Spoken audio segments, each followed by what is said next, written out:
नमस्कार, अपना उत्तराखंड देख रहे हैं आप सभी। आपके साथ मैं हूं जीनत सिद्दीकी। शुरुआत करते हैं खबरों की। बड़ी खबर देहरादून से आ रही है। अमित शाह, क्योंकि उनका दौरा था उत्तराखंड का 8 तारीख का, वो फिलहाल टल गया है।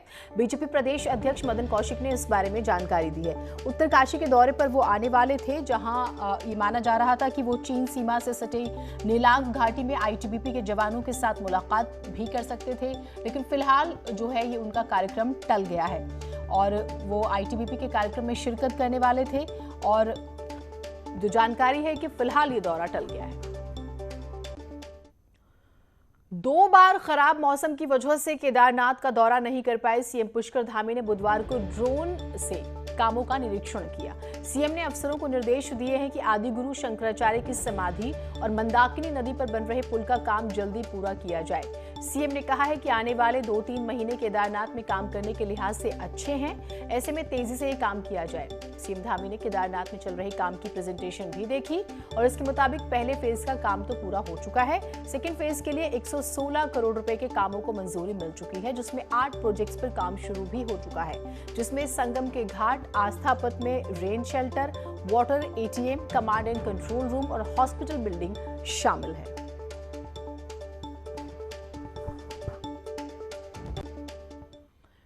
और अब बात करेंगे अर्ली वार्निंग ऐप की। आज सीएम पुष्कर सिंह धामी ने अर्ली वार्निंग सिस्टम से मोबाइल ऐप का शुभारंभ किया है।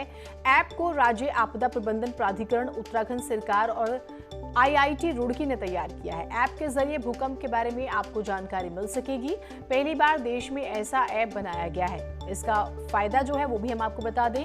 जो दावा किया जा रहा है आईआईटी रुड़की की तरफ से कि 5.5 इंटेंसिटी से ज्यादा के भूकंप पर एक्टिव होगा।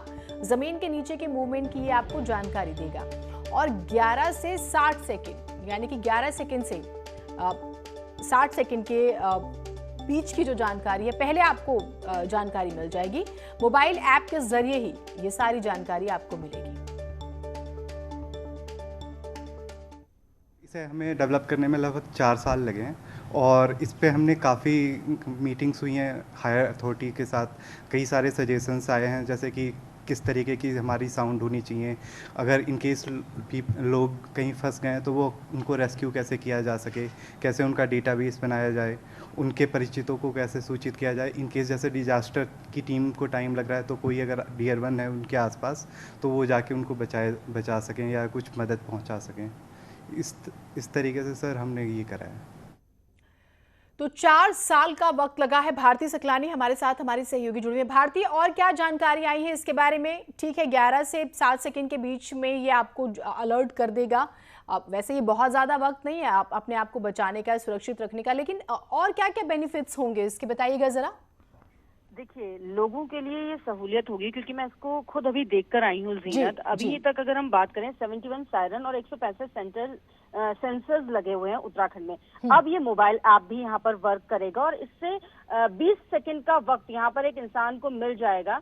जब ये वॉइस नोटिफिकेशन भी यहाँ पर दे रहा है इस ऐप के जरिए, वॉइस नोटिफिकेशन भी व्यक्ति को मिलने लग जाएगी कि आपके इलाके में भूकंप आया हुआ है, तो इंसान जो है वो अलर्ट हो जाएगा। मैसेज आएंगे, वॉइस नोटिफिकेशन आएगा और किस तरीके से कितनी इंटेंसिटी का है। आप ये समझिए 5.5 इंटेंसिटी का अगर भूकंप है तो जो तब ये एक्टिवेट होगा, उस वक्त ये मोबाइल ऐप में आपको नोटिफिकेशन आने शुरू हो जाएंगे। इस तरीके से इसको डिजाइन किया गया है जीनत कि भूकंप आने से जान माल के नुकसान को कम किया जा सके। भूकंप के बारे में जो जानकारी है वो इस ऐप के जरिए मिलती रहेगी और ये आम लोगों की सुरक्षा को भी यहाँ पर सुनिश्चित करेगा। साथ ही किस जगह पर व्यक्ति फंसा हुआ है, वहाँ पर इस वक्त क्या स्थिति है, ये तमाम जानकारी इस ऐप के जरिए मिल सकेगी। लेकिन एक चीज और बताइएगा, क्या ये ऐप फ्री है? मतलब लोग डाउनलोड करना चाहें तो वो डाउनलोड कर सकते हैं या कुछ अमाउंट पे करना पड़ेगा उसके लिए भी?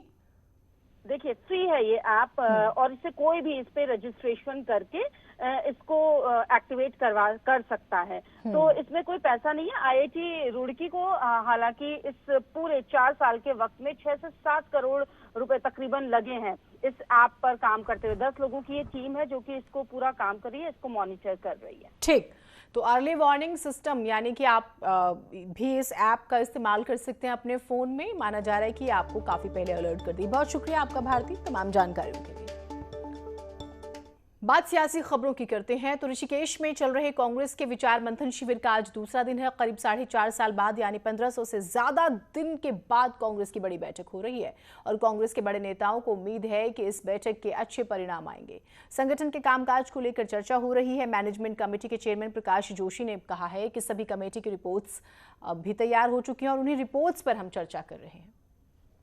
देखिए, प्रदेश कांग्रेस कमेटी द्वारा आयोजित 3 दिवसीय चिंतन शिविर का कल पहला दिन संपन्न हुआ। चुनाव के लिए जो रणनीति बनाने के लिए जो अलग अलग ग्रुप बनाए गए हैं, उन सभी ग्रुप ने कोर कमेटी के समक्ष अपनी रणनीति को और अपनी योजनाओं को रखा। निश्चित तौर पर ये एक बड़ा ही प्रभावशाली और फ्रूटफुल जो आने वाले चुनाव में कांग्रेस को जिताने में मदद करेगा ये दिन रहा। आज दूसरा दिन है और कल 3 दिन तक लगातार ये चिंतन चलता रहेगा और निश्चित तौर पर कांग्रेस भारी बहुमत से 2022 का चुनाव जीतेगी।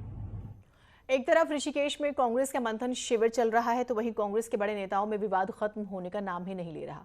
ताजा मामला पूर्व प्रदेश अध्यक्ष प्रीतम सिंह के फैसलों को पलटने का है। प्रीतम सिंह अपने कार्यकाल के आखिरी दिनों में जो ब्लॉक अध्यक्ष बनाए उनको नए प्रदेश अध्यक्ष गणेश गोदियाल ने कैंसिल कर दिया है। और अब इसी पर प्रीतम सिंह ने कहा है कि जब मैं अध्यक्ष बना तो मैंने 2-3 साल तक किशोर उपाध्याय की टीम के साथ काम किया, लेकिन अब प्रदेश अध्यक्ष मेरे साथ चले लोगों को हटाना चाहते हैं। ये उनका अधिकार है। नए प्रदेश अध्यक्ष गणेश गोदियाल का कहना है कि किसी को हटाया नहीं जा रहा है बल्कि बदला जा रहा है। पौड़ी जिले के मामले में पर्यवेक्षकों से रिपोर्ट मांगी गई है। कुल मिलाकर मंथन शिविर के बीच कांग्रेस के मौजूदा और पूर्व प्रदेश अध्यक्ष में विवाद शुरू हो गया है। जब मैं अध्यक्ष बना तो अध्यक्ष बनने के बाद मैंने लगभग 2.5-3 साल तक जो है किशोर उपाध्याय जी द्वारा जो कमेटी का गठन किया गया था उसके साथ में चला। अब ये तो अध्यक्ष को अधिकार है, अगर हमारे बनाए हुए लोगों को हटाने का काम अध्यक्ष जी करना चाहे तो उनका अधिकार है, वो हटा सकते हैं। देखिए, ऐसा है, मैंने किसी को नहीं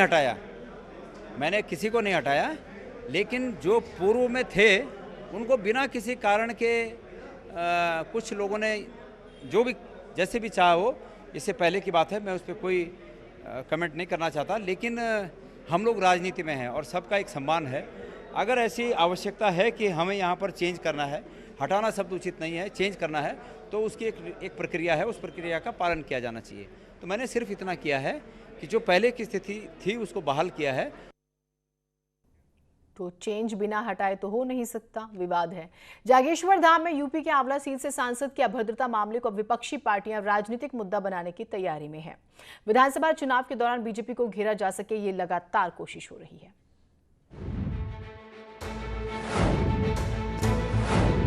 पिछले हफ्ते जागेश्वर धाम में पुजारियों और यूपी के आंवला से सांसद धर्मेंद्र कश्यप के बीच विवाद हो गया था और इसके बाद कुमाऊं भर में सांसद के खिलाफ विरोध प्रदर्शन हुआ और इसके बाद सांसद पर मुकदमा दर्ज किया गया। मामले में बीजेपी सीधे तौर पर कुछ भी बोलने से बचती नजर आ रही है। चाहे वो कितना बड़ा आदमी हो, सांसद हो, विधायक हो, मंत्री हो, कोई भी हो, देश का बड़ा से बड़ा नेता हो, चाहे उसको भी हमारे जो नियम बने, मंदिर समिति के नियम बने या भारत सरकार की गाइडलाइन है, उसका पालन करना चाहिए। और पालन नहीं करने वाले लोग अगर नहीं करते तो इससे बड़ा दुर्भाग्य कुछ नहीं है। वहीं देवस्थानम बोर्ड को लेकर बीजेपी को घेरने वाली कांग्रेस जागेश्वर के मुद्दे को भी चुनाव तक गर्म रखना चाहती है और छोटे दलों का भी उन्हें साथ मिल रहा है, जिससे चुनाव के दौरान बीजेपी को घेरा जा सके। देवभूमि में आकर जागेश्वर धाम में भगवान जागन्नाथ से अपने कृत्यों के लिए माफी मांगे और जागेश्वर धाम के आचार्यों, जागेश्वर क्षेत्र और देवभूमि की शांति प्रिय जनता से भी अपने अमर्यादित आचरण के लिए क्षमा मांगे। अगर भाजपा धर्म के नाम पर राजनीति करने वाली पार्टी है और अगर भाजपा धर्म में आस्था रखती है तो ऐसे व्यक्ति को तुरंत पार्टी से बाहर करना चाहिए। उसके बाद तब उत्तराखंड का दल अपनी रणनीति बनाएगा। जागेश्वर मंदिर में पुजारियों के बहाने ही भाजपा को घेरने में पूरा विपक्ष लगा है, लेकिन देखना होगा कि विपक्ष चुनाव के दौरान इन मुद्दों को कितना भुना पाता है। अल्मोड़ा से किशन जोशी के साथ bureau report, news 18 network.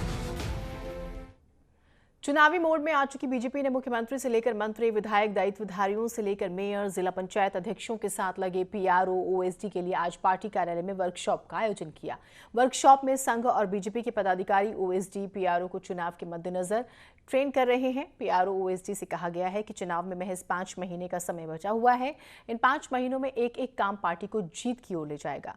Workshop में पीआरओ ओएसडी को व्यवहार अच्छा बनाए रखने, लोगों से कम्युनिकेशन बनाने के गुण सिखाए गए हैं।